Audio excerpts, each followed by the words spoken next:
मुख्यमंत्री देवेंद्र फडणवीस यांच्या वाढदिवसानिमित्त रामनगर येथे माजी आमदार संदीप जोशी यांच्या पुढाकाराने महायज्ञ व सेवा दिन कार्यक्रमाचे आयोजन करण्यात आले। यावेळी महसूल मंत्री चंद्रशेखर बावनकुळे, आमदार परिणय फुके तसेच भाजपचे पदाधिकारी व कार्यकर्ते उपस्थित होते। कार्यक्रमात फडणवीस यांनी बहुजन समाज व ओबीसींच्या हितासाठी महत्त्वपूर्ण निर्णय घेतल्याचा गौरव करण्यात आला। तसेच नीट आंदोलनाच्या पार्श्वभूमीवर काँग्रेस विद्यार्थ्यांच्या आंदोलनाचा राजकीय वापर करत असल्याची टीका करण्यात आली। उद्धव ठाकरे व अरविंद केजरीवाल यांच्या भूमिकेवरही उपस्थित नेत्यांनी निशाणा साधला। त्यांनी एक प्रचंड धर्मकार्य, धार्मिक कार्य या ठिकाणी उभं केलं आणि भगवान नरसिंहाची पूजा करून या ठिकाणी देवेंद्रजींना खूप त्यांच्या मागे पाठीशी राहण्याचा संकल्प त्यांनी केला, हे या ठिकाणी आवर्जून सांगेल। पंतप्रधान नरेंद्र मोदी आणि शरद पवार यांची दिल्लीमध्ये भेट झाली। नवीन राजकीय समीकरण ही देशभर जे आंदोलन सुरू आहे त्या पार्श्वभूमीवरही ही भेट महत्त्वाची मानली जाते। शरद पवार साहेब मोदीजीकडे कशाकरता गेले, काय चर्चा झाली ना तुम्हाला माहीत ना मला माहीत। खरं तर हे संस्कार आहे महाराष्ट्रात देशाचे। विरोधी पक्षात जरी आपण असतो तेव्हा एकामेकाची भेट होतो, संसदेच्या आधी भेटतो, आमच्या विधिमंडळाच्या आधी भेटतो आम्ही विरोधी।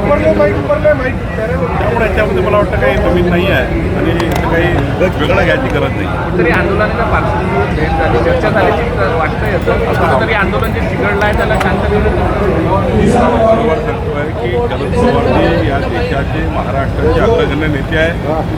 ते जर प्रधानमंत्री महोदयाला भेटले असतील तर याच्यामध्ये काय वेगळं आहे? त्यांनी राज्यातील शेती आणि पीक प्रश्नावर मोदींना पत्र दिल्याची माहिती आहे। त्यांनी मोदींनी हस्तक्षेप करावा या सगळ्या प्रकरणी असं देखील एक पत्र दिलं। राज्यामध्ये अल्निनोच्या प्रभावामुळे काही दुष्काळग्रस्त परिस्थिती निर्माण झाली आहे, पण मला या गोष्टीचा आनंद आहे की कालपासून चांगला पाऊस महाराष्ट्रात झाला आहे। उद्धव ठाकरे आणि बऱ्यापैकी पिकं वाचलेले आहेत, पिकं म्हणजे जे आता वाया झाले ते थांबलेले आहे। उद्धव ठाकरे आणि अरविंद केजरीवाल यांची सुद्धा भेट झाली। उद्धव ठाकरे म्हटले की सत्ता पालथवण्याचीच वेळ आलेली आहे असं म्हटले। आपले पहिले आमदार, खासदार आणि आपले नगरसेवक सांभाळून घेतले पाहिजे।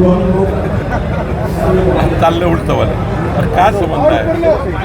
2029ला निवडणूक आहे, आता फक्त विकासाचे राजकारण करा। काय लावलं याच्यामध्ये? कुठं चाललंय, कुठं आहे, काय फरक होणार आहे त्यांचे सांभाळत त्यांना। त्यामुळे मला असं वाटतं हा विनोद आहे, विनोद एक प्रकारचा जोक आहे। त्यामुळे या जोकमध्ये काही जाऊ नका। अरविंद केजरीवाल घरी गेले आहेत आणि उद्धवजी घरी गेले आहेत।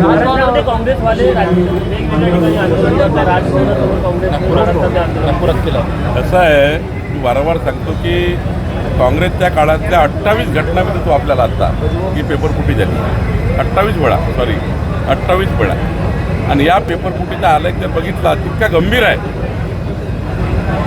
हे जे नौटंकी करताय ना, यांनी एकदा आलेख तपासून घ्यावा आणि यांनी जर आत्मपरीक्षण केलं तर आंदोलन सोडा, चुल्लूभर पाणी टुकून वरती इतक्या वेळा पेपरफुटी झाली आहे। त्यामुळं मी मान्यच केला की सरकारने तर लक्ष टाकलं पाहिजे, आम्ही लक्ष टाकलं पाहिजे आणि सरकारने सुमोठं लक्ष टाकलं होतं। जेव्हा पेपरफुटी माहीत झाल्याबरोबर केंद्रीय सर्व या ठिकाणी ज्या काही आपल्या त्या ठिकाणी एजन्सीच्या त्या ठिकाणी पूर्ण इन्व्हॉल्व झाल्या आणि सरकारने शोधून काढलं, कुणी तक्रार केली नाही, दन शोधून काढलं। आणि त्यामुळे मला असं वाटतं की काँग्रेसच्या काळात ज्या पेपरफुटी झाल्या होत्या तर कुणी विचारलंही नाही। त्यामुळं मला असं वाटतं की हे जे राजकारण नौटंकी चालू आहे, माननीय प्रधानमंत्री मोदीजींनी, अमित शहाजींनी आपल्या सर्व वरिष्ठ नेतृत्वाने दखल घेतली आहे, ही गोष्ट खरी आहे। पेपरफुटी होऊ नये, विद्यार्थ्याला प्रचंड मनस्ताप होतो, विद्यार्थी आत्महत्येकडे जातात, अशा घटना होत नाही, ह्या काही मान्यच नाही कुणाला। पण मला असं वाटतं जे एखादी घटना एखाद्या सिस्टीममध्ये झाली असेल त्याला मंत्र्याला दोषी ठरवणे, सरकारला दोषी ठरवणे आणि राजकीय आंदोलन करून विद्यार्थ्याचे माथे भडकवणे काही योग्य नाही। राहुल गांधी यांचा नौटंकी वाटतंय का? राहुल गांधी यांचा पूर्ण नौटंकी आहे, राहुल गांधी स्वतःच नौटंकी आहे ते। त्यामुळं आता काही स्कोप राहिला नाही कुठल्या विषयाला, विद्यार्थ्यांना सोबत घेऊन असे आंदोलन करतात। याचा राजकीय फायदा होईल का काँग्रेसला? मागणी केली जाते। 28 वेळा पेपरफुटी झाली होती ना काँग्रेसच्या काळामध्ये, 28 वेळा पण यादी देतोय मला सांगा त्याचं उत्तर द्या ना. मला हे मान्यच नाही आहे की बाबा पेरणी झाली पाहिजे, ते होऊ नये.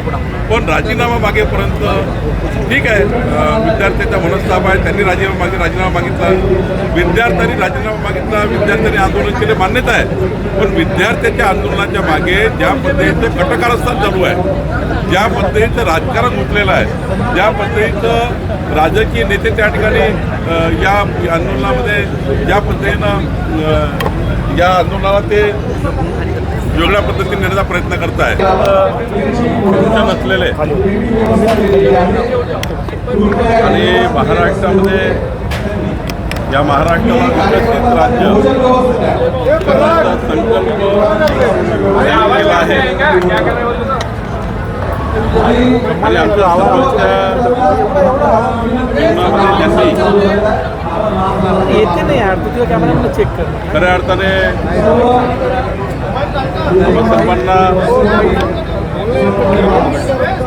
सोबत घेऊन आम्ही सर्व जे या ठिकाणी संदीप जोशी जे आहेत, आम्ही सर्व लोक जे लहानपणापासूनच तरुणापासून देवेंद्री सोबत आहोत. मागच्या 40 वर्षापासून आम्ही एकत्र आहोत. खरं तर या महाराष्ट्रामध्ये किंवा देशातल्या नेतृत्वाचा विचार केला, असं एक नेतृत्व जे आमच्या आज महाराष्ट्राला मिळालं आहे की जे नेतृत्व सर्वच कर्तृत्वाने पूर्ण आहे. त्यांचं जीवन हे खऱ्या अर्थाने एका कागदावर लिहू शकत नाही. एक मोठं जीवनचरित्र देवेंद्र यांचं आहे. खरं तर हजारो लेख जरी लिहिले ते कमी पडतील.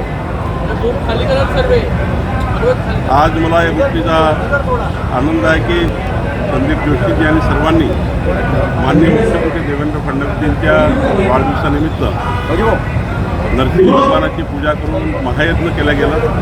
आणि या महायज्ञामध्ये आज संपूर्ण नागपूरकर भक्तिभावाने लीन झालेले आहेत.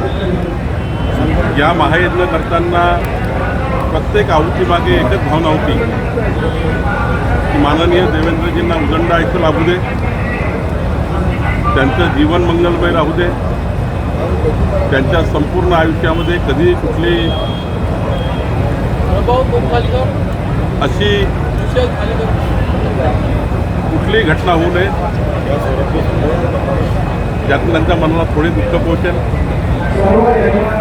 आणि त्यांना या महाराष्ट्राच्या समृद्धीकरता, या महाराष्ट्राच्या चौदा जनतेकरता प्रचंड शक्तिशाली बनू दे. आणि अशी भावना या प्रत्येक आहुतीमागे या ठिकाणी होती आहे. आणि आताही सुरू आहे हे महायज्ञ देवेंद्रजींना प्रचंड ऊर्जा देईल, प्रचंड ताकद देईल.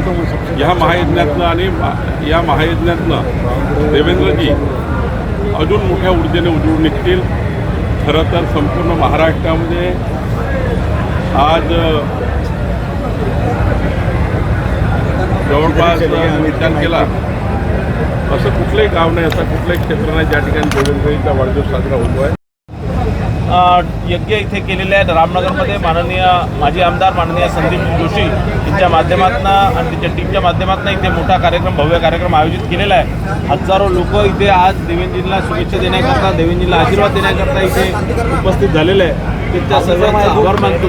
आणि आज आपल्या सर्वांसाठी हा मोठा दिवस आहे. आज हा सेवा दिन म्हणून आपण साजरा करतो. बहुजन नायक असं म्हणतात देवेंद्रजींना, असं का म्हणतात? या महाराष्ट्रात आतापर्यंत बहुजन समाजाच्या हितासाठी, ओबीसीच्या हितासाठी 56 GR निघाले, त्यातले 54 GR हे देवेंद्र फडणवीसजींनी काढले. आणि म्हणून ते बहुजन नायक आहे, बहुजन समाजाचे हितैषी आहेत आणि नेहमी बहुजन समाजासाठी झटत असतात. बहुजन समाजाचे मुलाला स्कॉलरशिप भेटल्यापासून विद्यार्थ्यांना मदत झाली पाहिजे याच्याकरता ते नेहमी प्रयत्नशील असतात. काँग्रेसनं आंदोलन केलं आहे राजभवनात, मुंबईपासून नागपूरपर्यंत दोन भवनच्या पुढे आंदोलन केलं जातं की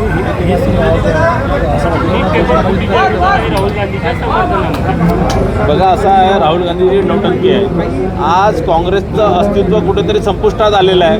काँग्रेस स्वतः कोणतं आंदोलन करू शकत नाही, त्यांची क्षमता नाही आहे, त्यांच्याकडे लोक नाही, त्यांच्याकडे कार्यकर्ता नाही, त्यांच्याबद्दलची लोकांमध्ये त्यांच्याबद्दलचा जो विश्वासार्हता आहे तो संपलेला आहे. आणि म्हणून दुसऱ्या विद्यार्थ्यांच्या कोणत्या आंदोलनाचा सहारा घेऊन ते कुठेतरी नौटंकी करण्याचा प्रयत्न करत आहे. यांची जर ताकद असली असती त्यांनी स्वतः आंदोलन पुकारले असते, स्वतः या संदर्भात त्यांनी पुढाकार घेतला असता. ज्यावेळेस विरोधी पक्ष कुमकुवत होतो, ज्यावेळेस विरोधी पक्ष संपुष्टात येतो, त्यावेळेस अशा प्रकारचे स्वयंस्फूर्तीने लोक काही ना काही विषयाने आंदोलन घेतात आणि कुठेतरी ही एक राहुल गांधी आणि त्यांच्या पक्षाचं मोठं फेल्युअर आहे. उद्धव ठाकरे यांनी CJPला पाठिंबा दिलेला आहे, त्यांनी अरविंद केजरीवाल यांची भेट सुद्धा घेतलेली आहे, कसं बघता? नाही, उद्धव ठाकरे जी असणार, अरविंद केजरीवाल असणार, हे सगळे संपलेले आहेत आणि यांचं कुठेतरी राजकीय अस्तित्व संपलेलं आहे. आज हिंदीन 3 खासदारचे हे पक्ष आणि दुसऱ्या कोणत्या आंदोलनाचा सहारा घेऊन हे काहीतरी स्वतः कुठेतरी चर्चेत राहण्याचा यांचा एक केविलवाना प्रयत्न आहे. मला त्याची दया येते. याचा राजकीय फायदा होईल का काँग्रेसला, उद्धव ठाकरेंना? याचा या प्रकारच्या आंदोलनाचा कधीच अशा प्रकारचे कुणाला फायदा होत नाही. मागे केजरीवाल याच प्रकारच्या आंदोलनातून उभे झालेले आहेत. त्यांनी काय काय भ्रष्टाचाराच्या विरोधात केलेलं आंदोलन, नंतर स्वतः भ्रष्टाचारामध्ये ते जेलमध्ये जाऊन आले. एवढे मोठे मोठे भ्रष्टाचार त्यांनी केले आणि म्हणून अशा प्रकारच्या आंदोलनाला म्हणजे तितक्या लोकांचा मतदानामध्ये तो कधी फरक पडत नाही.